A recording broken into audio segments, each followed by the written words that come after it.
எல்லாருக்கும் வணக்கம் ஃப்ரெண்ட்ஸ். நம்ம இன்னைக்கு பரம்குடியில் இருக்க அருள்மிகு ஸ்ரீ முத்தால பரமேஸ்வரி அம்பாளுக்கு ஆண்டுதோறும் பங்குனி திருவிழா நடக்கும். இந்த பங்குனி திருவிழா 10 நாள் நடக்கும். 10 நாளில் 4ஆம் திருநாளாக எங்கள் கோயில் மண்டபடிக்கு சாமி காளி அலங்காரத்தில் வந்த நிகழ்வையும் வண்டி மகாளி விழா நடந்ததையும் இதுக்கு முன்னாடி இருக்க வீடியோவில் நான் போஸ்ட் பண்ணியிருக்கேன். ஸோ பார்க்காதவங்க மேலே தெரிகிற ஐ பட்டனை கிளிக் பண்ணி பாருங்கள்.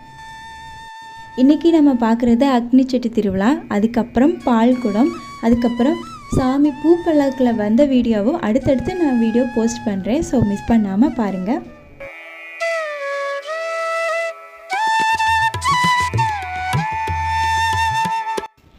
இந்த முத்தால நிறைய அற்புதங்களை செஞ்சுருக்காங்க. அதில் சின்ன வயசில் எங்களுக்கு நடந்த ஒரு அற்புதத்தை சொல்கிறேன். என் தங்கச்சி விளாண்டுட்டு இருக்கும்போது அங்கே வெட்டி போட்டிருந்த கருவ மரத்து மேலே மோதிட்டு சுண்டு வரல அடிபட்டு 1 வாரமாக அவள் ரொம்ப கஷ்டப்பட்டான். அம்மாவும் மஞ்சள்லாம் வச்சாங்க, அப்படியும் குணமாகலை. அது 1 வாரத்துக்கு அப்புறம் அப்படியே சலம் மாதிரி கோர்த்துருச்சு. அவள் ரொம்ப கஷ்டப்பட்டான், நடக்கக்கூட முடியாது, அந்தளவுக்கு கஷ்டம் இருந்துச்சு. சரி இப்படியே விட்டால் சரியாகாதுன்னு நினச்சிட்டு ஹாஸ்பிட்டலுக்கு போனோம். ஹாஸ்பிட்டலுக்கு போய்ட்டு டாக்டர் பார்த்துட்டு சொன்னார், என்ன இந்தளவுக்கு சலங்கோத்திருக்கு, நம்ம இந்த சுண்டு வரலை கட் பண்ணியே ஆகணுங்க, ஒரு ஆப்ரேஷன் பண்ணணும் அப்படின்னு சொன்னாங்க. ஆப்ரேஷன் சொன்னோடனே ஒரு விதமான பயந்தான், என்ன சொல்கிறது என்ன செய்கிறது எதுவுமே புரியல. நாங்கள் டாக்டர்கிட்ட நாளைக்கு வரங்கன்னு சொல்லிட்டு நாங்கள் வீட்டுக்கு போயிட்டோம். வீட்டுக்கு போயிட்டு எங்கள் அம்மா அழுங்க இன்றைக்கி வரைக்கும் எங்களால் மறக்க முடியாது. அந்த அளவுக்கு அழுக. ஏன்னா 1 வாரத்துக்கு முன்னாடியே நம்ம ஹாஸ்பிட்டலுக்கு போயிருந்தா இந்த அளவுக்கு வந்திருக்காதுல்ல. இப்போ நம்ம விட்டுட்டோமே அப்படின்னு நினச்சிட்டு ரொம்ப அழுதுட்டு அப்படியே தூங்கிட்டாங்க. தூங்கினா அன்னைக்கு காலையில் ஒரு 3 மணி போல் கனவு எங்கள் அம்மாவுக்கு.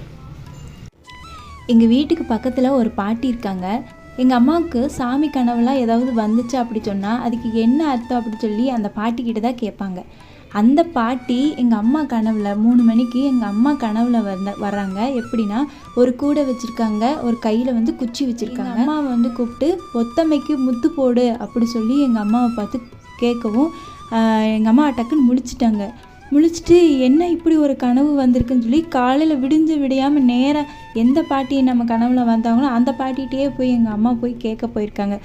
அந்த பாட்டியும் நான் பார்க்குறேன் அப்படின்னு சொல்லிட்டு எங்கள் அம்மா கூடயே பார்க்க வந்தாங்க. பார்த்துட்டு விறுவிறுன்னு வேகமாக வெளியில் போனாங்க.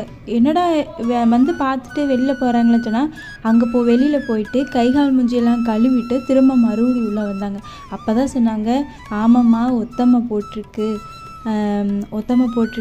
பக்கத்தில் இருக்க கோயில் பூசாரி போய் பாரு, அவர் இந்த மாதிரி இருக்கலாம், அவர் தெளிவாக சொல்லுவார் அப்படின்னு சொன்னவும் நானும் அம்மாவும் மட்டும்தான் கோயிலுக்கு போனோம். போக முடியல, அவளுக்கு கால் வலிக்குதுன்னு சொன்னனால சரி பூசாரியை நம்ம வீட்டுக்கு கூட்டிகிட்டு காமிக்கலாம்னு சொல்லிட்டு போனோம். அந்த டைம் ஓம் சக்திக்கு மாலை போடுற டைம்னால கோயில்லையும் விசேஷ பூஜைலாம் நடந்துக்கிட்டு இருந்துச்சு. அவரால் வர முடியலை. இருந்தாலும் நாங்கள் எவ்வளோ நேரம் ஆனாலும் பரவாயில்ல இந்த பூசாரியை பார்க்கணுன்னு நாங்கள் கோயில்லையே வெயிட் பண்ணியிருந்தோம்.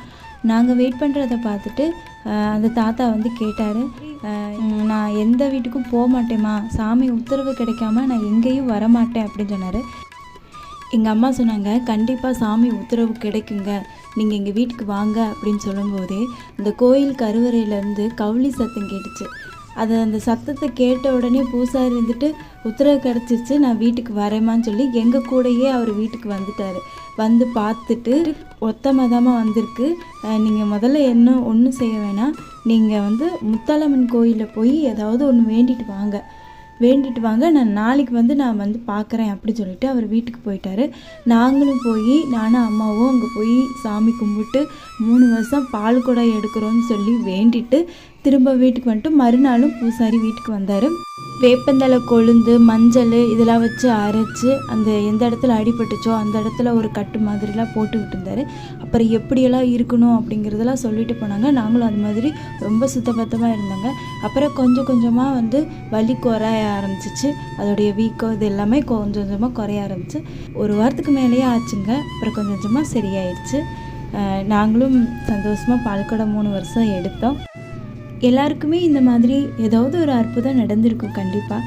உங்களுக்கு இந்த மாதிரி ஏதாவது அற்புதம் நடந்திருந்தால் கீழே இருக்க கமெண்ட் பாக்ஸில் சொல்லுங்கள். இந்த வீடியோ உங்களுக்கு பிடிச்சிருந்தா லைக் பண்ணுங்கள், ஷேர் பண்ணுங்கள் அண்ட் சப்ஸ்கிரைப் பண்ணுங்கள்.